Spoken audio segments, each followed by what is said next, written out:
Okay, welcome everybody. I see the participants are still filing in, so if you give me about 30 seconds before we'll start.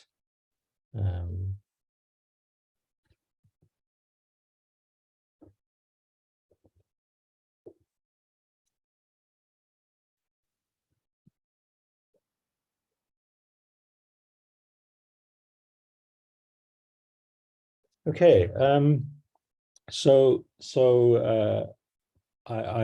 in preparing this presentation, which is really about a sort of labor market update as we think through all the data we've seen around the employment effects and the policy response from government as a consequence of COVID, the little sort of enjoyable quiz, because the data is a little bit depressing, but the enjoyable quiz for you is my favorite author is the one I've always wanted to weave into, and he's a novelist, into a presentation, and I use that as the anchor for this title, Distress in the Time of COVID. So there's your little quizzes, if you can figure out who the author is, and I'm happy for you to post it in the chat box if you figured out what the turn of phrase is with respect to a famous novelist's book title.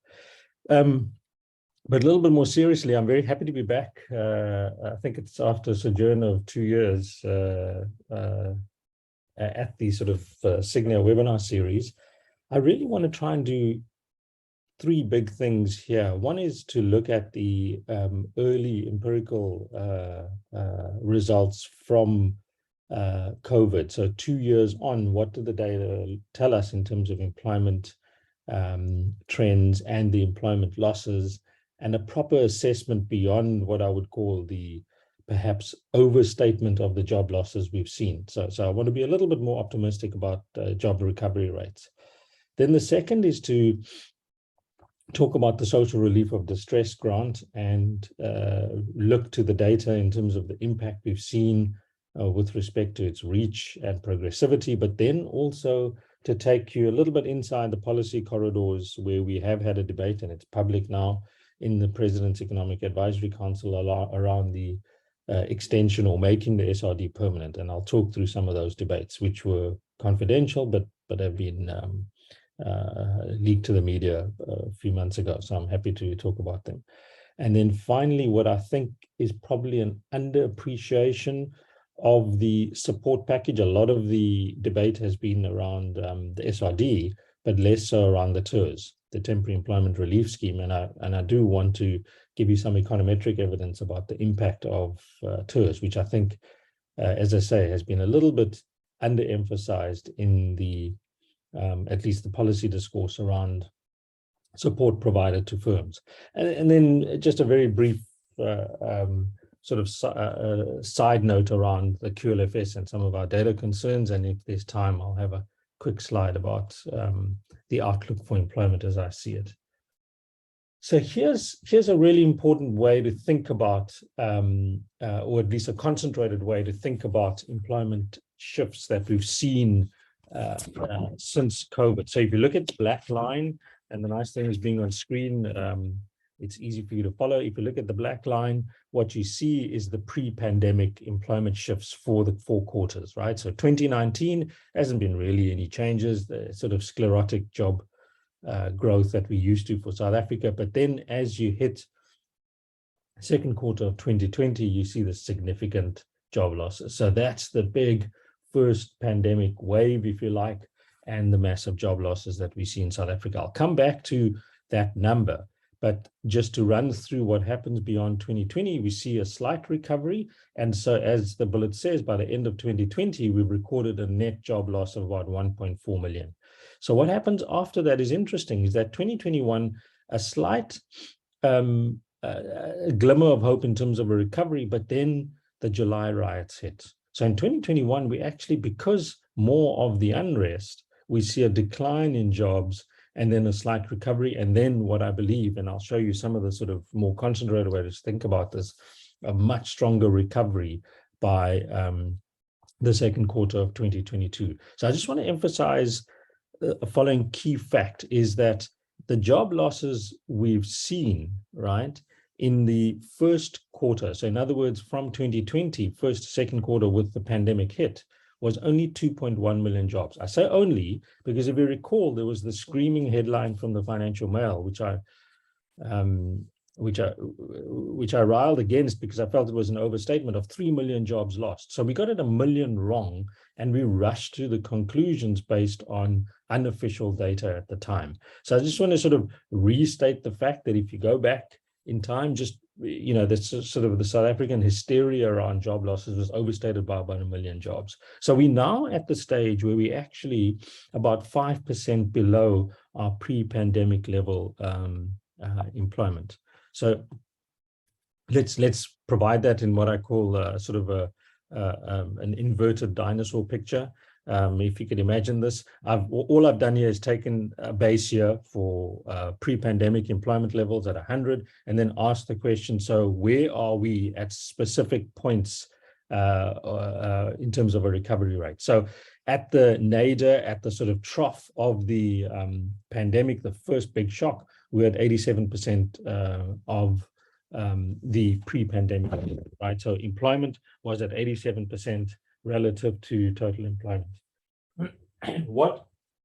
What's important to remember is that 0.87 is the 2.1 million jobs lost. So as we move from here, from the 2019, sort of the pre-pandemic level, we've lost about, at its lowest, 2.1 million jobs. We then on this path of recovery, but that 88 that you see to the right is actually the impact. So that sudden drop we see is the impact of the riots. So the way I like to look at it is in many ways, and you'll see it in the next, in the ensuing slides, is that the Zuma effect cost us about 700,000 jobs. So we're on our way to recovery, and suddenly we see this massive contraction unrelated to the pandemic. Luckily, we moved beyond that, and so we're now at a period where the economy is back to 95% of the first quarter 2019 levels of employment. So that's a really important point to take away, is we within 5% of our pre-pandemic employment levels. So just to emphasize, the number of jobs lost relative to the first quarter of 2019, sort of lock in on that. The lowest point over here, we lost 2.1 million jobs. So first takeaway point, the largest employment losses as a consequence of the pandemic come in at about 2.1 million jobs, not 3 million. We then scale back to about 2 million jobs lost over here, right, because of the July riots. And that immediate effect, if you like, from the previous quarter was about 700,000 jobs lost. As we are here, right, we're at a point where you've seen us at about 700,000 jobs lost over the period. One of the interesting and important things to keep in mind is, and so this is a little bit of an update on the impact of COVID, is we were intensely worried about what we called intensive margin adjustments, right? And what that means is that unlike other crises, so unlike, for example, the financial crisis in 2008, where you had extensive margin adjustments, so you literally had people losing their jobs only. What happened in the pandemic was that workers were sent home, remain employed, but asked not to work. And so what happened, and that's the red line, is that the share of workers reporting working 0 hours, sorry, that's what it should say on the axes, spikes by the second quarter of 2020. So that's that 15% you see. Luckily, what happens, right, despite the employment losses that we observe, people are then brought back so that by 2021, 2022, we've actually normalized. So we don't have that intensive margin adjustment where individuals are being sent home with 0 wages, but retaining their employment. So what happened to wage shifts across the distribution? So we asked the question again, with the pandemic being the red line, pre and post, we asked the question, how did employers adjust wages across the percentiles of the distribution? So what you have here are the different lines which represent from the 10th percentile to the 90th percentile. And just keep in mind that this data is a little bit preliminary because of the problems around wage levels. or wage data in the QLFS, but you'll see that from the top line that the adjustment was predominantly for the 90th percentile and the 75th percentile workers in terms of reduction in wages. So what you really see is post-pandemic, employers adjusting wage bills mainly for top-end workers, right? And then as you go down to the median, yes, but far less so for bottom-end workers. And in fact, if you're at the 10th percentile wage, you saw a slight increase, maybe not statistically significant. So in many ways, employers, as far as we can tell, adjusted the wage bill by reducing wages of higher earning workers. And so the negative income shocks, we'll come to the employment shocks, are essentially for top end workers. So just to just to keep in mind though that there are two things going on. One is the wage adjustment, right, for those who manage to retain their jobs, but then job losses. And so what we want to keep in mind is the extent to which you see uneven or heterogeneous job losses across quintiles of households. So what I've got here, it's a little bit of a messy graph on the left, but these are quintiles, so household quintiles. So first to the fifth quintile, and the question is, what was your employment relative to the first quarter of 2020, which is that first dot there, across the different quarters. So quintile 1 is the brown line, and I'll come to that in a second. But in essence, what you tend to find is bigger job losses for workers, at least across most quarters, in the poorer quintiles. So in other words, job losses seem to be predominantly, although we have the sudden spike and a pattern of recovery that seems to be very positive for bottom quintile workers in the final quarter. But in essence, what you have is workers from poorer households are those most likely to lose their jobs. So as economists, as investment teams are thinking about jobs and jobs recovery and consumption-based expenditure and how growth is going to be fueled, just keep in mind there are a whole series of different effects going on, right? The one is there is a wage recovery. And with that wage recovery, workers have now got more disposable income just based on how the pandemic has closed the economy. So now they're able to spend on items that were not possible. But at the same time, there are fewer workers, 750,000 fewer workers. So you've got an employment loss to take care of, right? If you're thinking of aggregate consumption expenditure. But that's countered to some extent by a TERS and a social grant system that's pumping money into aggregate demand. So that's a third factor. And then to compound everything, we're living through, and we'll talk a little bit more about this later on, we're living through a period of rising prices, right? Whether it's through energy prices, the cost of fertilizer, and so on. So in many ways, trying to understand the nature of the recovery is incredibly difficult, and there are all these countervailing forces. But I'm happy to take questions about that later. So there's been a lot of discussion about, and I think far too loose, a sort of public discussion about inequality, right? So clearly what has happened is that the pandemic has resulted in rising inequality. Well, so we take one measure on the right-hand side, which is the wage Gini. So if you know the Gini coefficient ranges from 0 to 1, but we've taken the measure of the Gini for wages only. So that's the only, we don't take total household income, we just look at wage levels.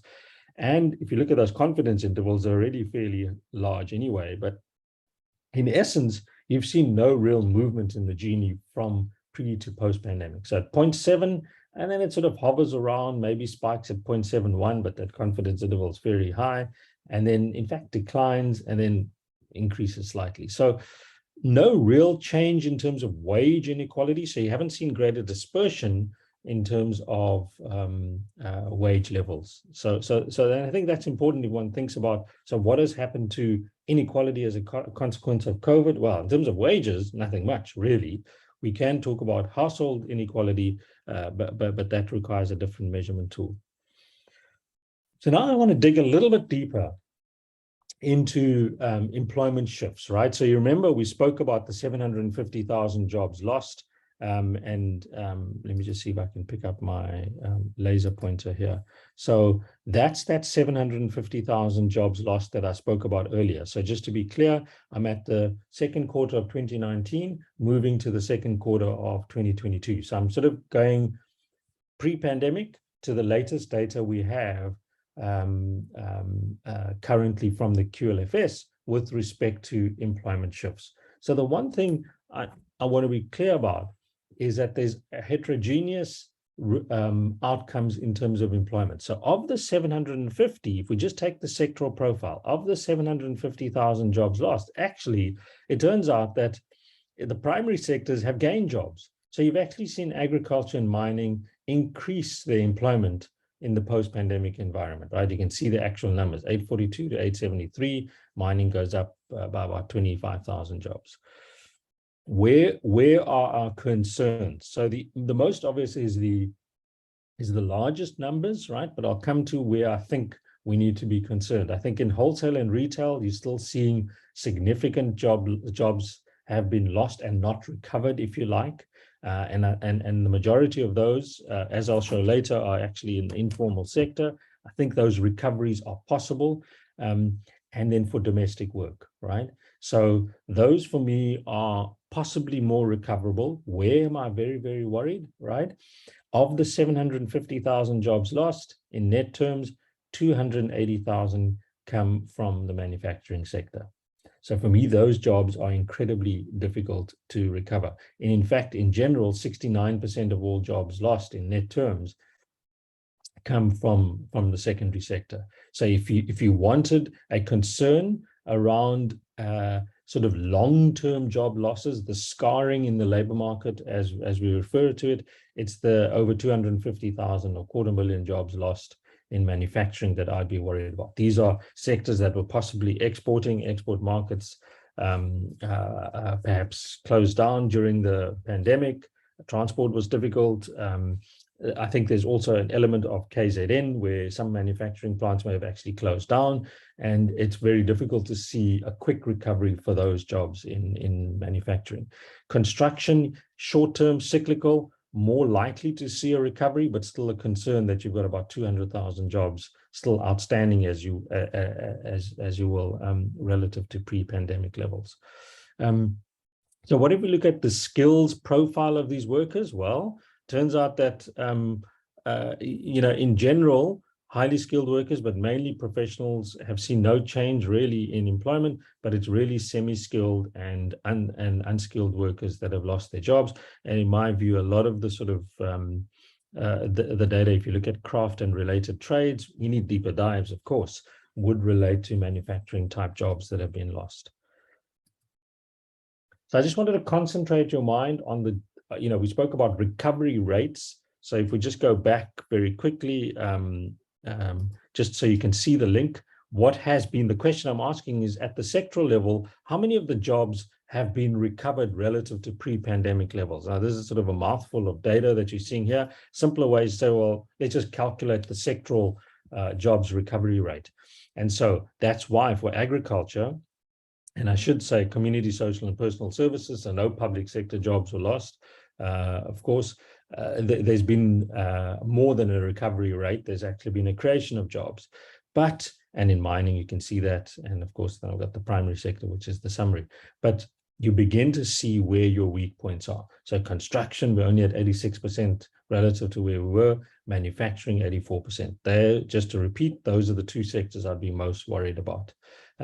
You do see wholesale and retail is only 92% of where it was. And again, I think those jobs may be more likely to come on stream and more easily come on stream, even with transport and telecoms.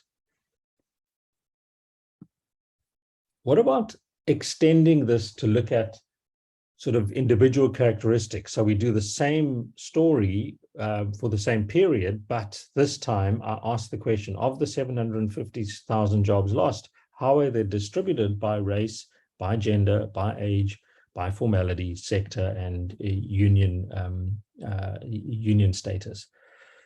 So again, I keep on saying, we should always ensure that the data is what we are guided by instead of sort of generic statements. And the one I always refer to when I look at data like this is I had lots of donors calling me and donor agencies and asking me, well, so clearly women lost the most out of the pandemic. I said, okay, well, let's look at the data. So let's just ask the question. So as a percentage, you find that actually in terms of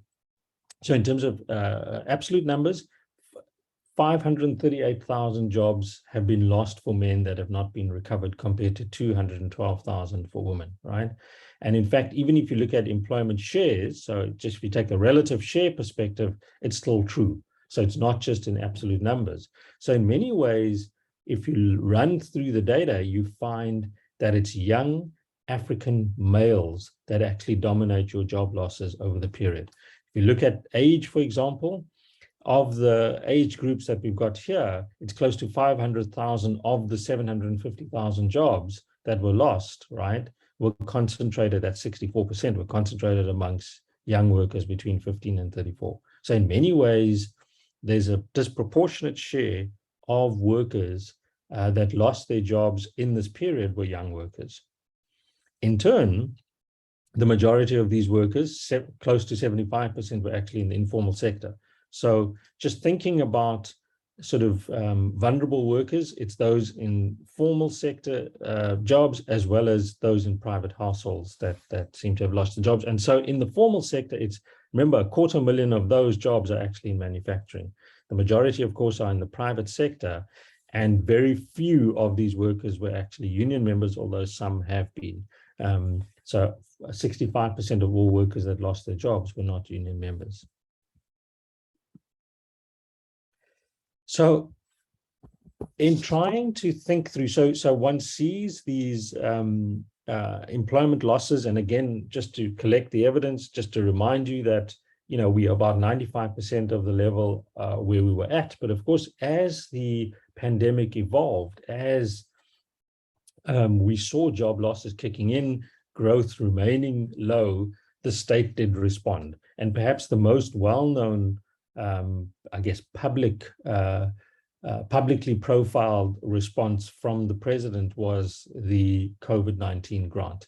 And I think what's important about the COVID-19 grant, just to make it clear, is that it covers individuals who were not covered by the other grants. I think that's a really important, subtle point. So if you are on a child support grant, an old age pension, disability grant, or any of the others, you were not eligible for the social relief of distress grant. And that was an instrumental part of our advice to the president, which was make sure that the pandemic target or the social grant response, if you're thinking of it, also takes care of those individuals and the households that come from that are not covered by other grants, because the pandemic was going to hit those that were scarred by the labor market. So they lost their employment, whether it was in the formal or the informal sector. And so the idea that you targeted a different group was an important targeting device in terms of the SRD.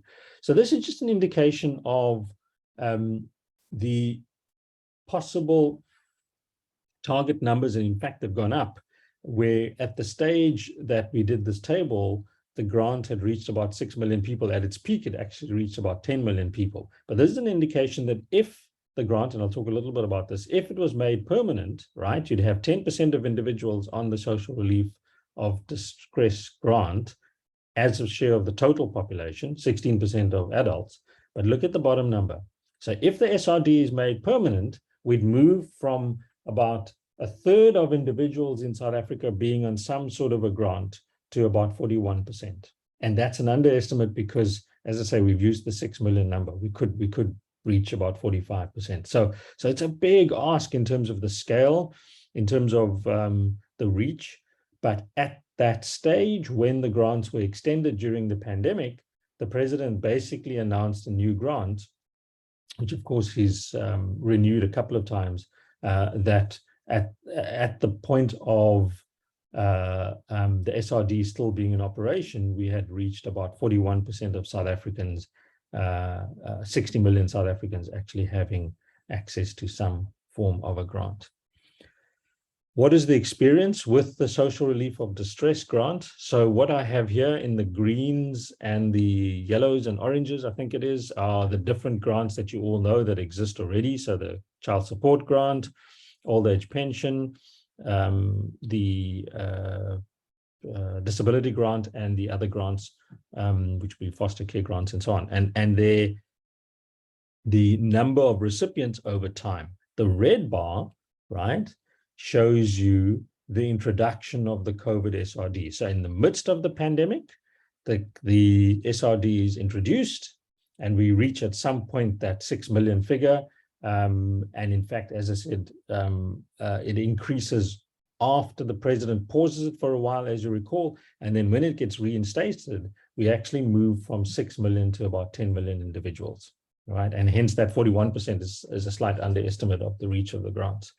So a really important sense in which there's now, and this is a really good visual picture in my view of how a policymaker puts in a temporary band-aid, if you like, or social grant assistance scheme, and suddenly I would call this period here where there's a gap, sort of the political pressure, the social pressure, the economic pressure on cabinet to say, well, why don't you reinstate it? And that's actually what we see. And now we're at the game, and I'll talk a little bit about that in the next slide, next few slides, about what next in terms of the SRD. So in terms of the distribution and the share of grants, so you can begin to see how we're at a point where in the latest iteration, right, as a share of grants distributed, we had a point where 36% of grants distributed are actually through the SRD. So you've got a fundamental potential shift. Again, look at the rise of the reds, if you want to call it that, in terms of the distribution of grants by the state. So it becomes a really important fiscal issue. It's an important anti-poverty instrument seen by some people. And the question is then, what next with regards to the SRD? Why? It's very strongly supported by NGOs and unions and the left and so on, is because it's very strongly progressive. So what you tend to find is that, and the non-green is what you're interested in, shows progressivity, is that of those that applied and were successful, or at least applied and are pending, you've got a strong progressivity in the system. So 60% of Decile 1 and 50% of Decile 2 households applied for the SRD, although the differential success rates, that's much, much higher than the application rate for those from the 7th decile onwards. So you really have something that's progressive and well targeted, and that then makes the pressure on extending and making the SRD even stronger. So should it go ahead? So what we did as part of the President's Economic Advisory Council was produce a note to advise the President on whether we thought the SRD would continue. It's still a burning debate. I'll talk a little bit about what I think is going to happen. The note was confidential. It was made public by the media, and this is the note in summary form. So in essence, I'm not giving you anything that you can't find in the media yourself. So we expressed concern. So 12 of the 15 PAC members, the advisory council members, expressed concerns around the continuation or making the SRD permanent. We had 3 categories: the fiscal concerns, growth concerns, and political economy. So let's just turn to the fiscal concerns are clear and obvious, at least possibly for this audience, but there are clear fiscal limits, whether one thinks about the fiscal consolidation path that's laid out by National Treasury to the introduction of such a grant. And I think the short-term deficit numbers that are lower because of revenue targets being met and so on are short-term, right? I mean, if the big comes on, it's a permanent feature of the fiscus. And so one does need to think about the 10-year outlook for the fiscus. And the argument we made is that they're very clear limits. The other subtle point is that, and it's already happened with the other grants, right, is that government will, and National Treasury will reallocate expenditure from infrastructure or other forms of social security or social services such as education and health to fund the big. So as one of the PAC members put it very well, she said it's robbing Peter to pay Paul, right? So in essence, we do need to keep that in mind, and you don't pick those reallocations up as clearly. The other more common instrument, which other governments use and do regularly, developed countries included, is to deflate existing grants. So what you end up doing is that the value of existing grants are actually deflated. So you reduce the real value, in some cases even the nominal value of grants, to ensure that you can still afford to pay and keep something like a basic income grant on the fiscus. There's no need to tell this audience that if you do commit to a big and you move off the fiscal consolidation path, the interest burden is what's financing the big, right? So effectively, you would probably move the interest burden from the second to the highest component of the fiscal expenditure. The other point we wanted to make is that in the Department of Social Development report, which was almost in opposition to the National Treasury view, there was some macro modeling work done around tax increases, around disincentives, or rather the aggregate demand shock that you would get from BIG. And all the macro modelers, they're sort of a special breed of their own, view the model as incredibly poorly structured, right? And so the assumptions in the model are taken to task by SARB and National Treasury and others. So we do worry about the modeling work that's been done as part of the DSD report. The economic growth argument is that if we put such a big item onto the fiscus, we are pegging our mask to a consumption-driven growth recovery, instead of using the little fiscal space we have for investment in infrastructure and other forms of, let's say, supply-side economic growth through incentives to firms or targeting micro enterprises and so on. Ultimately, the reinforcement of a consumption-driven recovery is to ensure that people spend basically on an existing oligopolistic market, right, on the retail side. And that's effectively not even an attempt at a more inclusive growth trajectory. So even if you think of the need to reduce inequality, this is not a sustainable way to do it, and a long-run way to do it. The final point, which was the political economy experts in the group put it very well, is that once you place this as a semi-permanent item, so in other words, the president's done it twice already. So the first time as a crisis response, and he's extended it once, and he's now extended it a second time. If he does it a third time, he almost has to make it permanent. And then the difficulty of removing it becomes a massive political economy, social unrest type risk. So it's almost last chance saloon in terms of whether the SRD will be made permanent or not. I've been asked many, many times, do I think it'll be made permanent? And my core view at the moment is that it won't be made permanent. I think the pushback from Treasury would be strong enough to ensure that it won't be permanent. So just sort of my final substantive comment is to talk about the temporary employment relief scheme.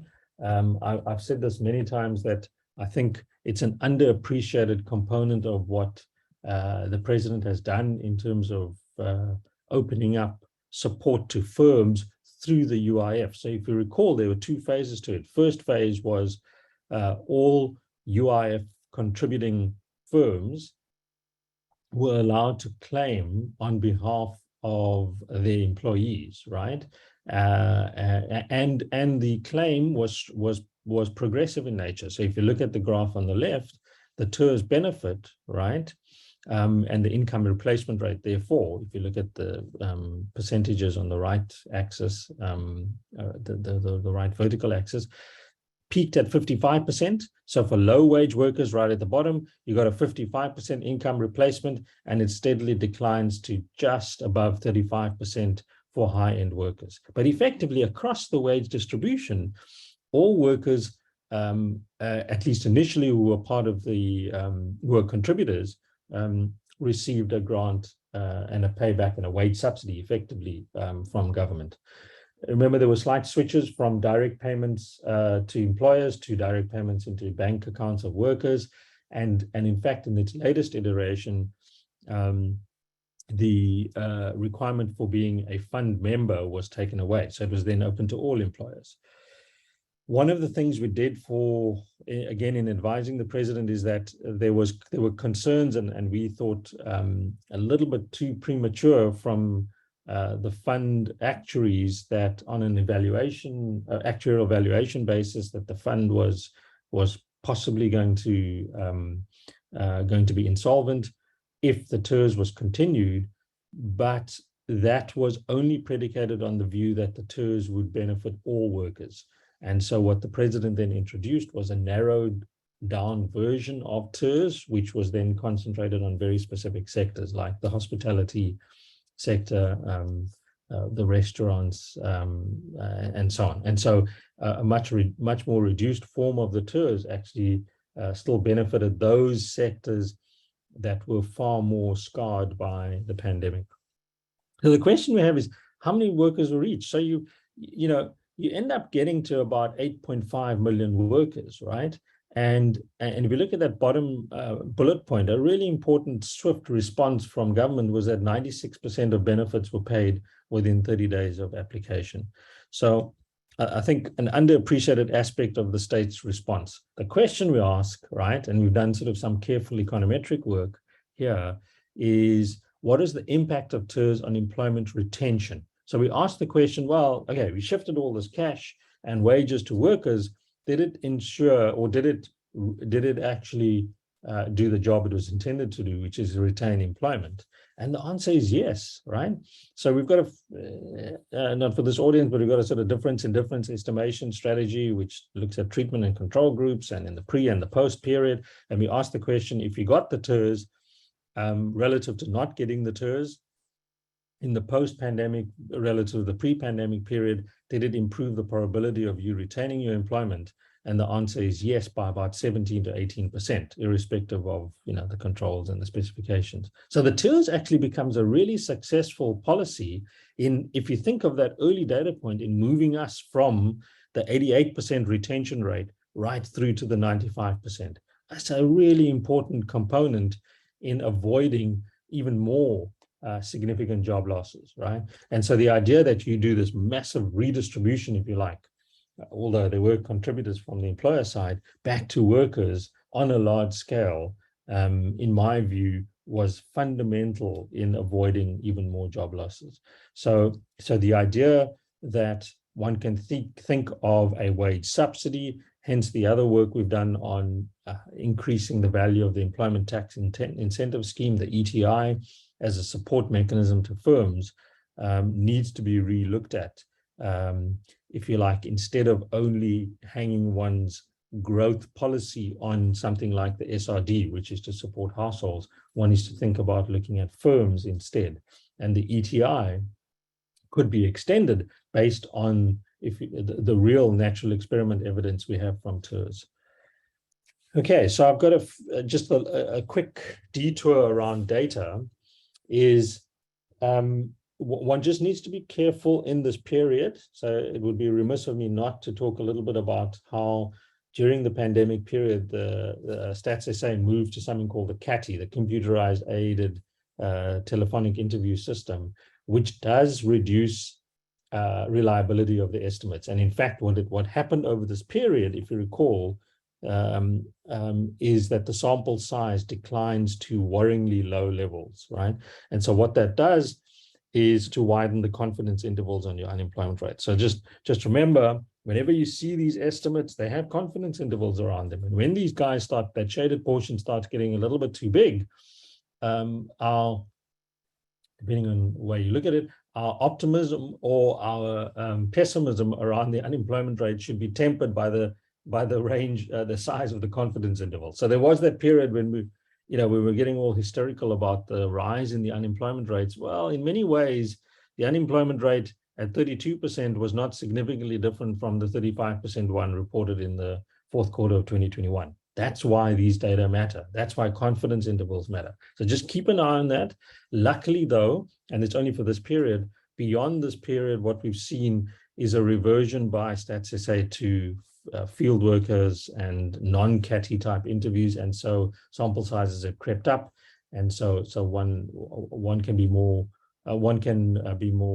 confident over the unemployment rate numbers. So I know this is a statistical detour, but just keep in mind again, right? These kinds of numbers can often be used as either political footballs, as economic arguments that statistically may not hold water.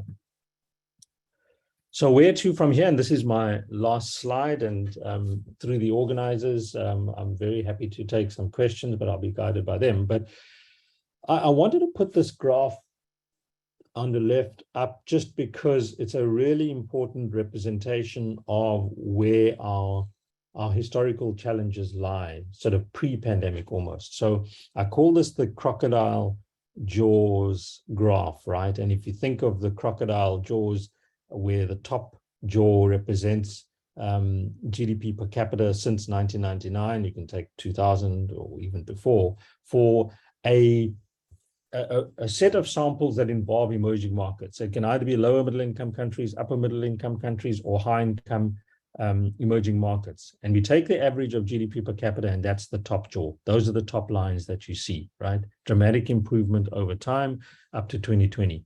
The bottom jaw of this crocodile mouth graph is South Africa. And if you look carefully, you will see, right? You will see that we were on a path to tracking emerging markets and upper middle income countries up until 2008. Yes, the crisis happens, but then we've got the Zuma and state capture period. And then you really do see a dramatic leveling off and collapse in our growth rates, right? And so for me, that differential, if you wanted, that gap between the bottom blue line and the dotted line represents the cost, I think, the growth cost of state capture, and then compounded later on by the pandemic. So where are we now post-pandemic, if we'd like to think of it that way? I think the left graph gives you the scale of the challenge, right? So how far we still have to go. I think if you look at some of the policy proposals and at least policy work that's coming out of the presidency, I know South Africans are incredibly impatient, but at least the noises are the right noises, and they generally involve supply side type reforms. So looking at firms and looking at the supply side of the economy. We know about Eskom as a massive constraint, both in debt terms, as well as, of course, just infrastructurally being a constraint on growth. So let's park that for now. We can talk about Eskom for the next year if we wanted to.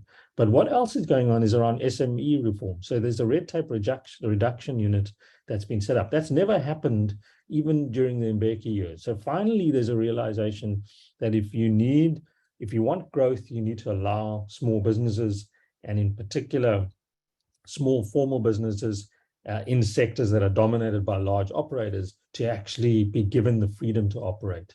You've got a very consistent and strong effort. You've seen the noises from COSATU where National Treasury is holding to the public sector wage bill agreement, and they're going to reduce it. And I would argue an adherence to the fiscal consolidation path. I think it's a trying period, but at least the policy shifts are in the right direction. The big worry is what you can't control is the external factors.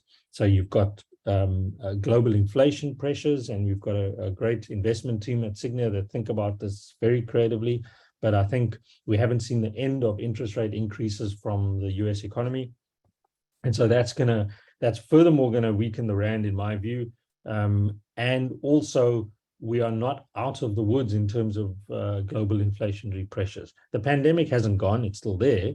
And with that, all the supply side pressures. And then to compound everything, you've got a war in Europe. So an incredibly uncertain global environment that does not make it easy for us to beyond that, even think of domestic reforms to get us onto a higher growth path. Okay, so let me stop there. That's my intervention, and then I will be guided by the organizers in terms of the questions that we have. Thanks very much.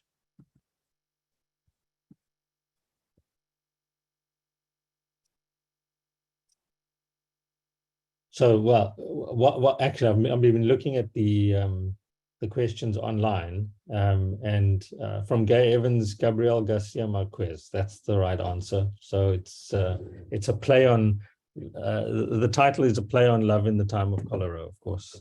It's a great book, so you should read it. And a few people have corrected that. Yes, so I'm just going through the questions from Duncan. The real issue to me is the amount of money being eroded through corruption, undeserving, deceased, or ghost grantees, inflated tenders. Exactly. So in many ways, this graph I've still got up here, Duncan, represents, in my view, the cost of corruption, which is lost growth, right? Because everybody from domestic and foreign investors pulled away from any kind of productive engagement with the economy because of the rising specter of corruption. I don't think we're out of it, but I think we're certainly in a position where we're moving to the threat effect on attempting to pursue grand scale theft and corruption is much higher. So the threat of jail term and the threat of the NPA has grown. So yeah. So the question around SRD, why are some applicants still waiting for their payment? I mean, there are all sorts of things. This is from Sygnia. So pending often means that, either don't have an ID document, their institutional blockages, systems may be down. Usually it's individuals who haven't got the paperwork in terms of claiming a grant.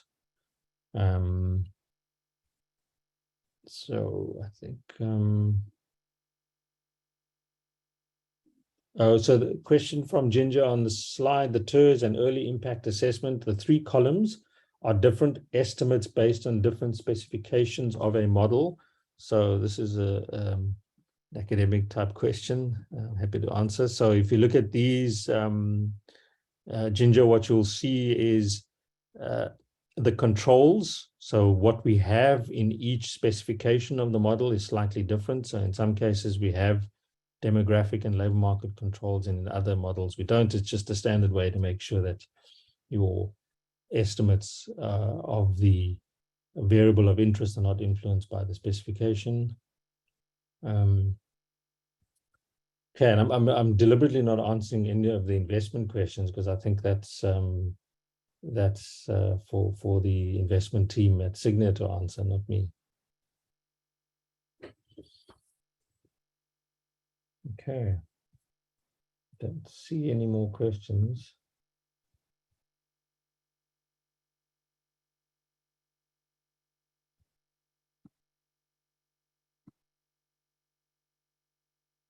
Okay, I see a question here. Is there a chance for public sector reduction? So so either do you mean employment or wages? So I think the public sector wage bill reduction or the public sector wage bill agreement will still hold. So I don't see Treasury reneging on that. So in other words, I think they're going to hold to the 2-3% increase and not give in to the unions. I think it's much harder to see how you're going to see a significant reduction in public sector employment. I think there will be changes at the margin.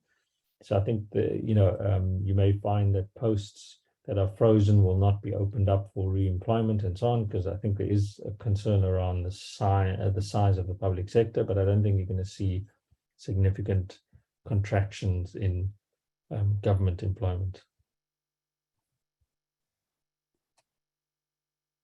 Yes, so underemployment, I mean, I think that's a difficult thing to measure. I think unemployment often finds its way into the informal sector, and not something I raised here, but I've raised many times before. I'll leave you with this thought, which is we often talk about how South Africa has the highest unemployment rate in the world. We very seldom match it with a statistical comparator, which is we also have one of the lowest rates of informality. So I'll repeat that. So we take a sample of countries, emerging markets, middle income countries, and we have, as we know, it's almost boring to say it, one of the highest unemployment rates in the world. But we also, for that same sample of countries, have one of the lowest rates of informality. So we have too few people in the informal sector. It's a very different way to think about things. And what that means is most economies, their employment elasticity, so their ability to convert growth into employment, is not that different from ours. They're not particularly good or better than us in converting growth into employment, right? What they are good at is just allowing people to find some piece of economic activity in the informal sector. And so what do I mean? Well, if many of you, I'm sure, have been to a developing country city, there are people spilling over into the streets, selling you anything and everything. That's not the case in South Africa. We have too few people in the informal sector. We've estimated with a group of Harvard economists that conditional gap, if you like, is about 8 to 10%. So if you do a straight conversion, one big bang way to significantly reduce our unemployment rates is actually to allow more people to operate more freely in the informal sector. So I think the question on the inflation rate, I think you've got a very, very hawkish Reserve Bank. So I think they're going to try and I think they will succeed in keeping inflation within the target range. So the sort of probably about 5 to 6% is probably where you're going to see inflation settle, because you're going to see aggressive rates increases. So the real question for me is to what extent that's going to reduce growth rates in the attempt to legitimately and correctly squeeze off inflation.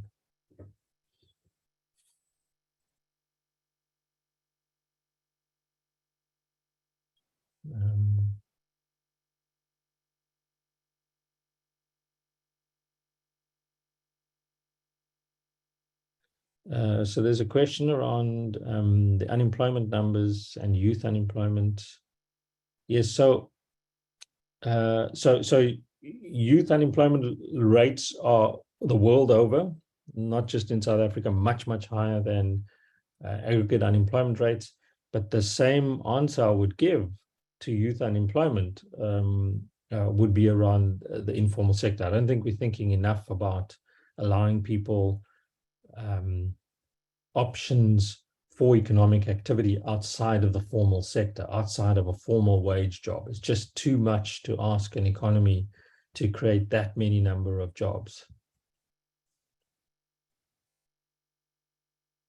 So the question about men and women and job losses, yes. So even in a ratio term, so obviously more men lost their jobs, but if you look at, because there were more men employed in the labor market, but if you look at the ratios, I think it's 45-55, the ratio of men to women losing their jobs post-COVID is pretty much the same. So there's no real gender difference, if you like. So interestingly, the COVID impact by gender has been fairly gender neutral, which was surprising because we expected. But I think one way to think about it is lots of jobs lost for women in the domestic work sector, but that's counterbalanced by job losses, say, in construction and manufacturing.